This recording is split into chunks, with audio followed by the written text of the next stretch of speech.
my purpose on purpose. So I'm walking in my purpose on purpose. So today with us on Stewart Talk, we have a special guest, four-time state champion, one who has been grinding since she first entered high school. Here on Stewart Talk, we walk in our purpose on purpose, and today's guest is definitely doing that. We have with us the one, the only, Maira Scott. How you doing today? I'm amazing. How are you? Man, I'm amazing. I couldn't wait for this. I've been excited all day. Like I was telling you before the camera, like the stories of the athletes is what's touching the kids in Northwest Ohio here with me up in Georgia, all over the interviews. And we just thankful that you're able to come on here and share your testimony, your journey, because no one can do what you do like you do. No one can tell your story how you tell it. We had Tessa Roberts on here. She's run for Iowa Hawkeye. She's all American. So, we had her on there and she was motivating some of the girls who was going to states during the finals and sending them little messages. So it's a blessing. And I know this one is going to definitely be a blessing. Yes, it's definitely, I'm very grateful being able to share my platform and be able to, especially being from Northwest Ohio, share my experience, because I feel like, especially in track and field, a lot of the South gets some love, but it doesn't matter where you're from. As long as your heart's in it, you trust in God's plan, and you really love what you're doing, you're able to be successful no matter where you're at. Yes, you definitely. And we mud made because we from Northwest Ohio. So we get it out the mud, and just to see that you're gonna be down there, in a beautiful Southern California with the roses, at the Coliseum running and making us proud. And greatness is inside of you.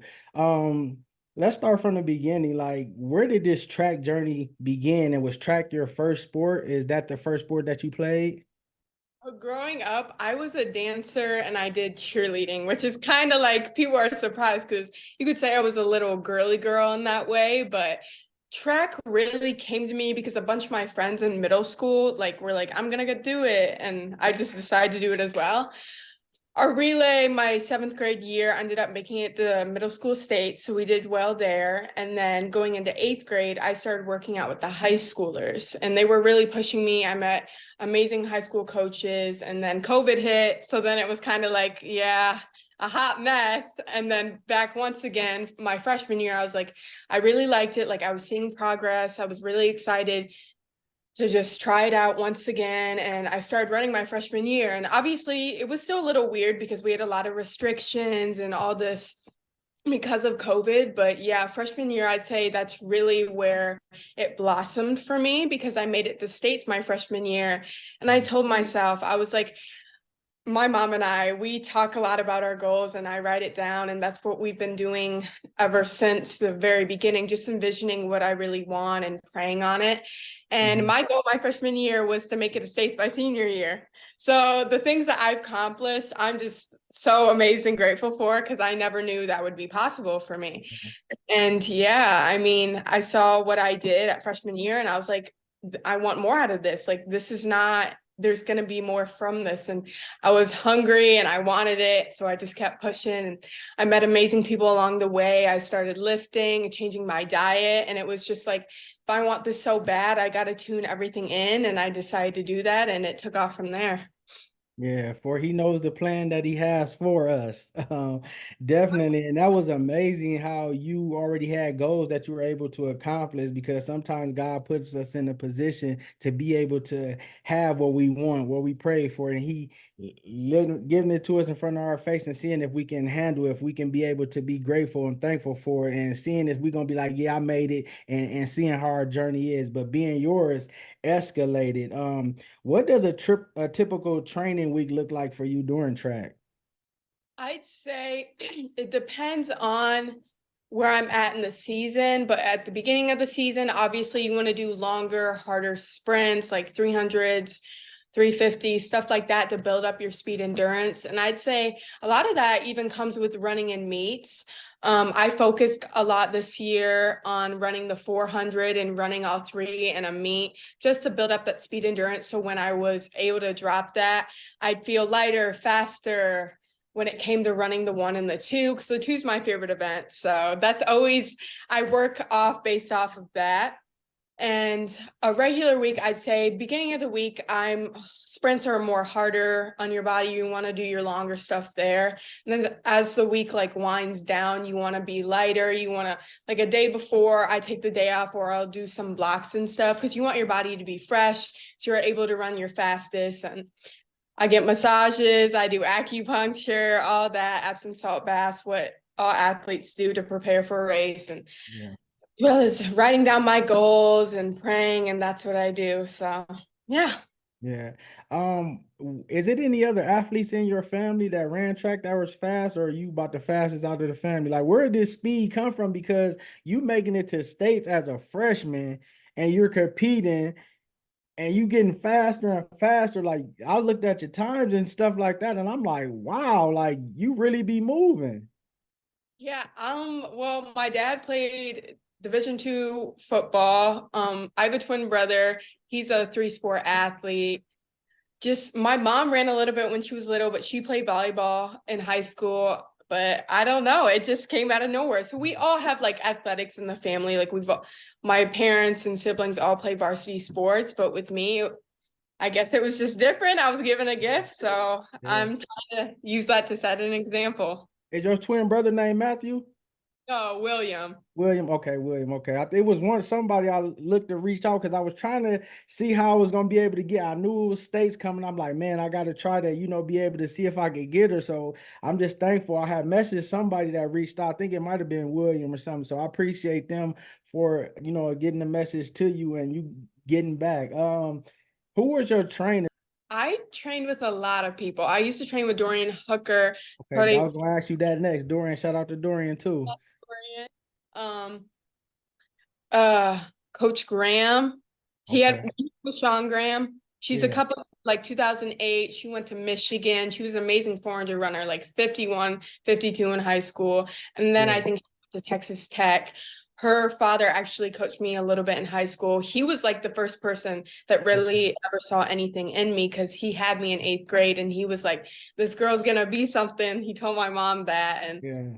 like, yeah, okay, like Yeah, whatever. Sean, she's supposed to come on. She was supposed to come on the other day. So we're gonna have her on too as well, talking about her journey as well. So wow, that's unbelievable, man. Wow, he's seen that in you at an early age. How do you mentally prepare yourself for races such as big ones like the different championships, the states, the regionals, the district? How do you prepare yourself mentally?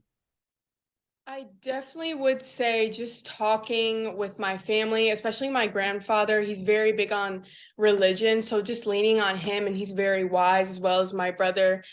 I pray with my family, just allowing myself to relax and envision things, as well as I like to, like any athlete does, football, etc. I like to watch film of other athletes I look up to and just studying their races and how they perform and their mental as well, and trying to copy that, but also just believing in myself and knowing that I worked this hard, trusting in my training, and that at the end of the day, my plan's already written and God has a plan. So just relaxing and not letting the nerves get too much to me, because I've been here before. I tell myself, like, you do this all the time, you practice for this, this is what you love. So it shouldn't be something that hinders you. Yeah. What's your favorite go-to scripture? When I play sports, mine was I can do all things through Christ who strengthened me. Is Psalms 119, 105 yours? Is that Mine one of them? 29:11. I actually have a necklace. That was the first scripture my grandpa gave to me. The plans I have for you, declares the Lord, plans to prosper you, not to harm you, plans to give you hope in a future. So I really like to think back to that, especially in times where like I didn't perform how I really wanted to, but that everybody's journey is different. Like I can't, and the big thing in track is that there's always faster people than you, and there's younger kids coming out running this and this and that, but like you're not them. You come from a different background, your situation's different, so you just have to trust in that and know that you have a plan for you. Yeah. What type of athlete would you say that you are? I'd like to say I'm very dedicated, and I like to be humble.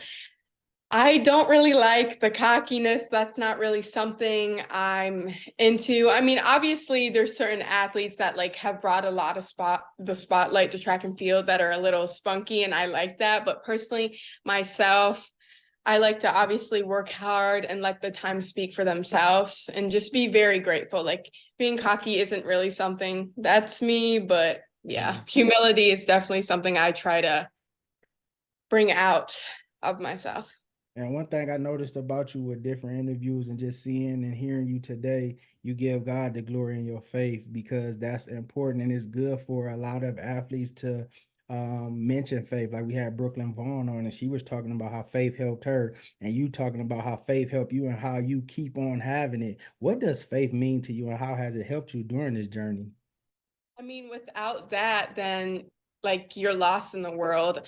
Having Jesus in your life is literally a light at the end of the tunnel when it's dark. I mean, my junior year winter, I fractured my hip.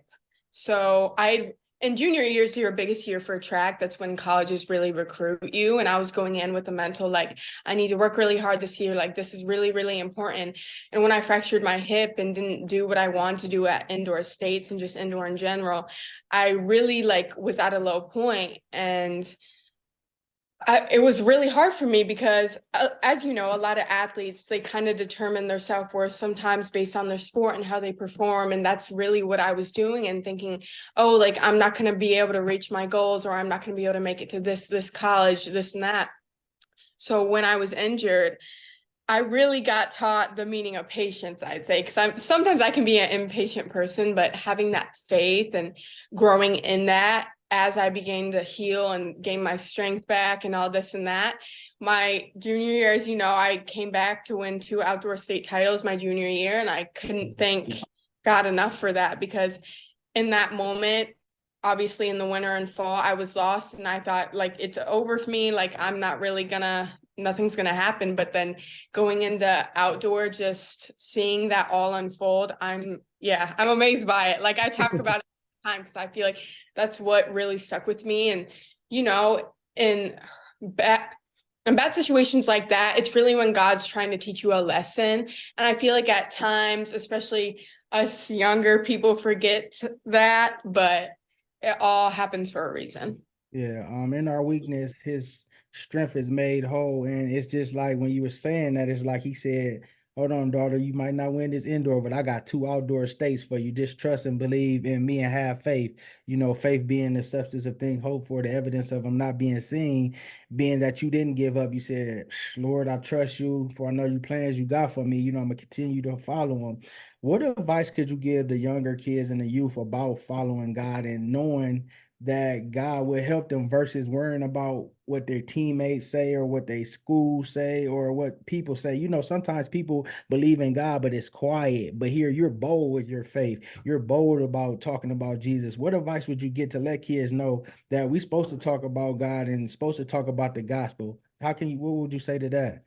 Yeah, definitely. I'd say nowadays some people are very scared and secret about it, but you can't really let the worldly views and how people like think about you and react to you about what you truly love. I mean, God has helped me so much, and just trusting in Him and reading your scripture more and praying more, and as well as finding people within your community, because there are people, you can find them. Like my brother, his faith is amazing. I lean on him a lot when I feel down, as well as there's a bunch of kids at my school that preach God and this and that. And even if you post little things, like people will secretly cite up my social media and be like, hey, like I'm feeling this way, or ask for advice. And that's what I feel like when my gift comes in, it's not only just about the sport, but being able to spread that positiveness.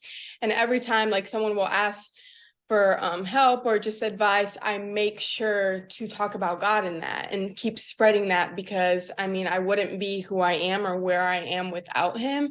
And just not having that fear. I mean, it takes a lot, and it takes some time to grow in that and build up that encouragement and not be scared, but it is possible. Yeah. Man, that's amazing. That is so amazing that you have that. Continue to be bold and be strong even as you go to school, because that's gonna help you get through even being way down there. We're way up there, in California, and you letting your light shine. How many personal records do you got, and how many school records do you got? I have the 1, the 2, the 4, and we just broke the 4x1 this season, which I was really excited to do because my goal this year was to bring a relay and a bunch of my friends who are seniors to be able to experience the state meet. It didn't really go how we planned because one of our girls had a lingering hamstring injury, but just being able to bring them there and allow them to experience that, and all of us like a last hurrah as seniors together, it was really fun. Then leagues, I have the 1, 2, and 4. Districts, I have the 1 and the 2. The 4 is Michon still has that because her 4 is killer. Yeah, And I'd say regionals, I have the 1 and the 2. And then overall in the state, I'm second all time in the 1 and the 2, behind Abby Steiner. yeah. Dang, that's amazing. What advice would you have to the youth who aspire to reach the goals that you have or to compete at a high level like you?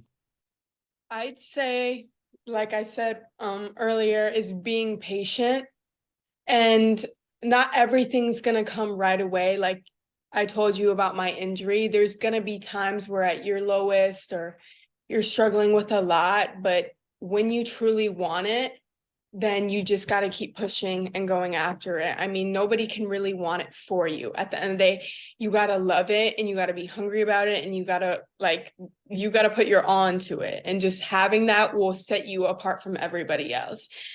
And don't let other times and what other people are doing discourage you, because like I said, everybody's journey is different, and you just got to trust in God's plan and what he has for you and just keep going.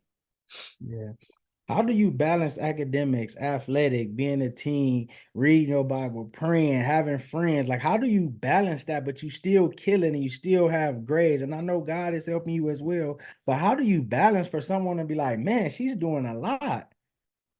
Definitely, obviously, school and God and all that comes first, because having all that done and being focused on that, athletics comes after, but making sure I'm organized, as well as making sure whenever I need help to reach out to my teachers, to those who support me, and keeping everything scheduled, like I said, organized, and focus on that, because obviously without good academics and faith, it won't be able to show off on the track. So obviously balancing can be tough at times, but making sure I also surround myself with the right people, right mindset, because without that, like you said, you can get distracted by the worldly views and what other people are doing, but staying true to you and staying to what you love. Yes. Looking ahead, what are your goals for you individually and far as when you go to college? What are your goals? Definitely, I'd say my freshman year of college, I want to make it to nationals, whether that be also in a relay as well as in an individual event. My recruiting class is insane. Us and Georgia are the top 2 recruiting class. Like, we're neck and neck, I'd say, going into next year, because we have the #1 sprinter, Mia Bray. I think like 4 to 5 of the girls like that are all going to USC are in like the top 20, and like 3 of us are in the top 10. So we have some heavy hitters coming. Yeah. Obviously that, I mean, win a NCAA title. Track and field's very competitive, and there's amazing runners every year that come in and out of that. So that, and as well as in 2028, the Olympics are going to be in California, Los Angeles. So obviously that's something I really praying on, and knowing that I keep doing what I'm doing, staying focused, stay healthy, grinding, that could be obviously a big accomplishment, and that is reachable and attainable. Yeah, it definitely is. Now, how many years is it going to be before y'all go to the Big Ten, or are y'all going there next year? Next year, yeah. Oh, yeah.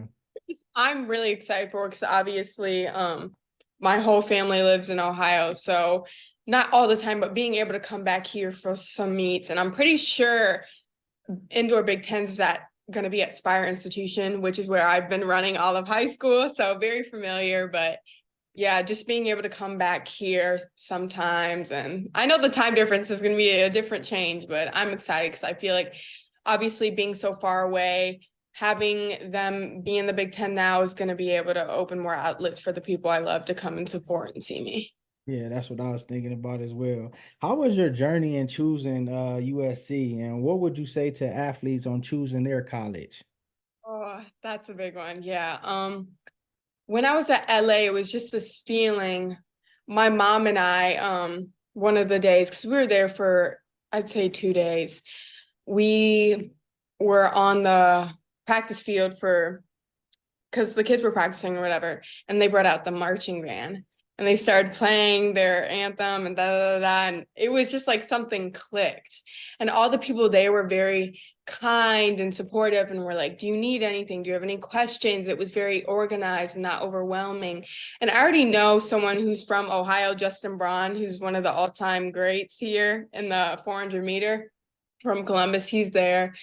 So I already know a couple people out there, but just the appeal of like, obviously it's LA, like where dreams come true, the amount of endless opportunities out there, as well as, NIL, which is big, and the Olympics being there in 2028, just the relationship I was also able to start to make with the coaches, it just felt right. And I feel like I couldn't turn up the opportunity. It was like perfect for me. And I feel like any athlete in that moment where you're meant to be, you're going to feel it and you're going to know when you get there. And obviously there was a bunch of schools, like I grew up an Ohio State fan. Like my family were big Buckeye fans. We love Ohio State football. So when I was there, I was like, oh, I really like this, but then nothing could top USC. And I was like, that's how I know, like, that's the feeling, as well as a big thing for me is representation. When I was in the bookstore at USC, they had a bunch of like photographs surrounding obviously all the clothes, and it was like Olympians, track athletes. At Ohio State, you wouldn't even be able to find a track and field shirt in their bookstore. Like that's huge. Just being able to know that, oh, like our school really represents you. Da, da, da. And I could even say like Ohio State's such a football school. And obviously there are other sports or whatever are like high up there, but just how I saw the representation, I was like, that also means a lot to me. Yeah, so one more time for the road. OH. I Look, I said the last time before you go USC. So now when you at USC, we'll say something else. So that was the last. nothing against them. Like, oh no. But that means something, and that's detailed, and that's little things that matter, that it matters to you, so it makes you feel home and comfortable. That's amazing. So you really, really was focused on determining what school, and you didn't just say, okay, I'm gonna go here. Like it matters. It meant something to you, and God gonna be with you to help you in that. What track athletes do you look up to? There's a lot. Sydney McLaughlin is one of them. Her faith is amazing. And as you know, she's the world record holder in the 400 hurdles at 24 years old. Like she's so wise in the way she carries herself and her religion. She's amazing. Another one is Gabby Thomas. She's another girl. I forget where she's from, but she went to Harvard. Like another school you wouldn't see, oh my God, track athletes coming out of there. She went to Harvard and she has like a degree in like biomedical. Like that's literally insane to go to Harvard and run at such a high level. And she's a bronze medalist at the Olympics. Like she's another athlete that's very dedicated and wise. And I look up to her a lot, as well as Abby Steiner is a huge one. She's from Ohio. She has the collegiate record in college, as well as a record here at Ohio for high school. She's amazing. I could name a lot. What I'm really excited for is that at USC, Rai Benjamin, Michael Norman, all those high-profile track athletes that went to USC practice at the track. So I'm going to be basically practicing with them and seeing them all the time. So that's what I'm really excited for, because those are very wise people that have been in the system for a minute and that I can really look up to and get advice from. And I think that was also a big part of why USC drew me. A lot of people say that because former USC alumni come back, whether it be basketball, football, track, they come back and they give gems, they give games, and you got somebody that you can look at. Now you got a person and you got connections, and that leads to other stuff, and they're there to help the school get better because they love, the school. It's a beautiful school, and you hear nothing but amazing things about it. So that's definitely going to be a plus for you. What type of leader would you say you are? Do you lead with your running, or do you lead vocally? I'd say running. With me, especially with my relationship with my coaches, I like to be told specifically what I'm doing, but definitely I'd say this season is when I really had a big leadership role, and it taught me a lot. Just being the anchor of the 4x1 as well as a senior this year, there were some certain situations where it was really hectic, or the coach needed help, or he wasn't around, this and that, and I really had to step up. I had to get the girls together. I had to relax us because it was our first time at states as a relay. Most of those girls had never been before, and any states, especially Ohio, is very Division I too, is very hectic. It's very overwhelming. It's hot, a lot's going on, but praying with them before the meet, as well as just breathing and relaxing and knowing that we're here for a reason and that we've been given a gift. So I feel like this year has really taught me a lot with leadership. And yeah, it was really amazing. I mean, to close out my high school career that way. Yeah, last couple questions we get you out of here. Did you feel pressure to repeat as the state champion, the 100 and the 200? Did you feel pressure, or did you just say, I'm just gonna run my race and I know I got it, or I'm just gonna run the best I could? What was going through your head when you hitting the blocks in the finals and the championship? I definitely say it's a mix of both. I personally I put a good amount of pressure on myself because I love the sport so much and I know my potential and what I can do. So not doing what I really want to do in the 100-meter, my blocks weren't well. My dry phase wasn't well. It went out the window, but I mean, at the end of the day, it happened for a reason, and I can't be too hard on myself because in this sport, like if you allow that to weigh on your shoulders, then like it's just going to affect you long term and going ahead. So taking every race one race at a time, and then having that chip on my shoulder a bit and that angerness when it came to running the 2, so then I was able to really go at it fully and come out with the dub. So yeah, I learned a lot, I'd say, from that race, and definitely was a little disappointed, obviously, with the 1. But like I said, everything happens for a reason, and I'm just grateful to be back to back in the 2, my favorite event, and it was so much fun. Yeah, why were you disappointed in the 1? Because I didn't run how I wanted to. One of What, my what, what was your times in both of them? 22:66 and 11:95, which isn't good for me. That was like the worst race I ran all season in the 1, which was kind of like a little to me, but the weather was a little rough. I mean, we had -4 winds for the 200, so we were it was like about to start downpouring for us. And then in the 1 of my struggles, like in the especially in shorter races, is getting out of the blocks and staying patient in my dry phase. And in the 100, that's so important, especially when you get to the higher levels. Like you can't really mess up that because you can't build up that speed and hawk them down. I say my best when it comes to running, like my phase is my top end speed. So that's why I'm better at the longer sprints like the 200, because I'm able to carry out that strength and hawk people down when I have more time. But the 1 is like, it's just like that. And it's so mechanical. Everything has to be so perfect that like when you even make a little mess up in the finals, especially against so many amazing, talented people like Olivia, who won, who's going to be my roommate at USC, you can't come back from that. But like I said, it was a learning experience. So I just brushed it off, and I was happy to get that 2 because that's my favorite race. And I knew I wasn't going to let anyone take that from me. So when you won the 100, did everybody happy and cheering for you, but your face was looking like you wasn't satisfied because of the competitor you are? I wasn't like, it wasn't like a bad face, but yeah, I was a little like, Hey, but that's how the greats do it. The Jordans, yeah, the Kobe's, the LeBron. That's what makes y'all the type of athletes y'all are because of that.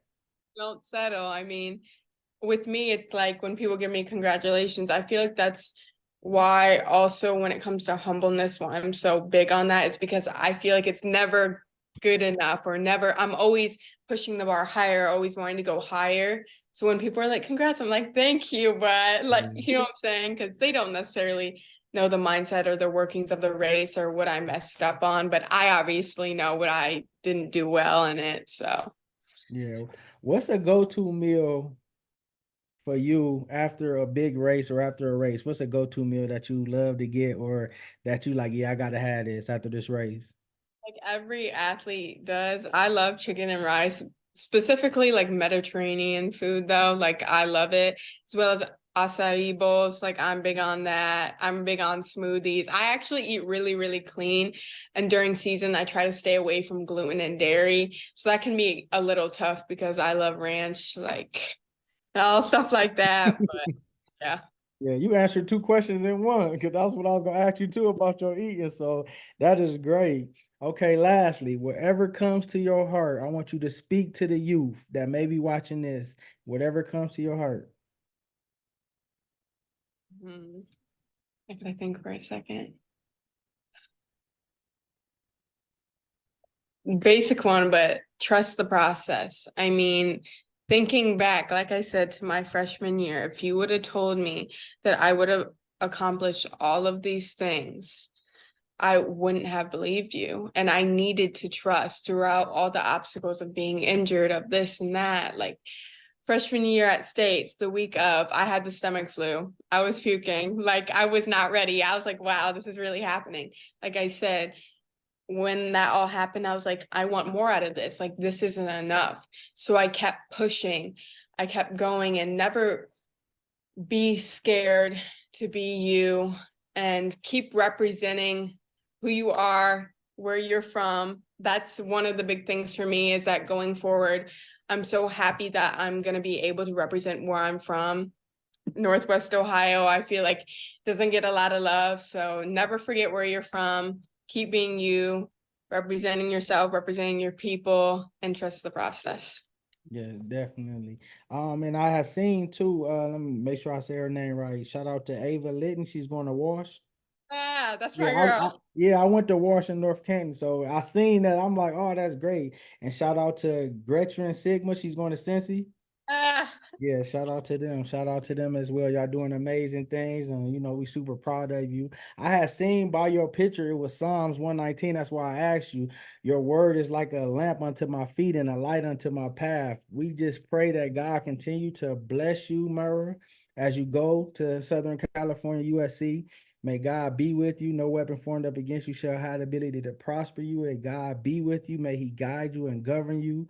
May He direct your path. May He give you favor on the track, in the classrooms, and just meeting and being before anybody that you're supposed to be in. And may you have the confidence, and may you be bold, and may your faith just shine bright. And may when people see you, they see the love of God inside of you. And we just thank you for this time and opportunity. Continue to, go hard and continue to run your race because don't nobody do it like you. You're gonna put on for the mud, you're gonna put on for the city, Northwest Ohio, and we're gonna be looking at you, we're gonna be supporting you and seeing, the greatness that's inside of you. thank you so much. This was amazing, just being able to share my story as well as connect with people like you. Like, it's another reason why I'm so grateful for the gift I've been given because I get to meet amazing people and to share my story. Yeah, yeah. We appreciate it. And this ain't gonna be the one and only. We gonna get you when you down at USC. We gotta connect. So don't forget about us through time. We gonna be following you. We gonna be supporting you in everything that you do. Thank you so much. Yep, thank you.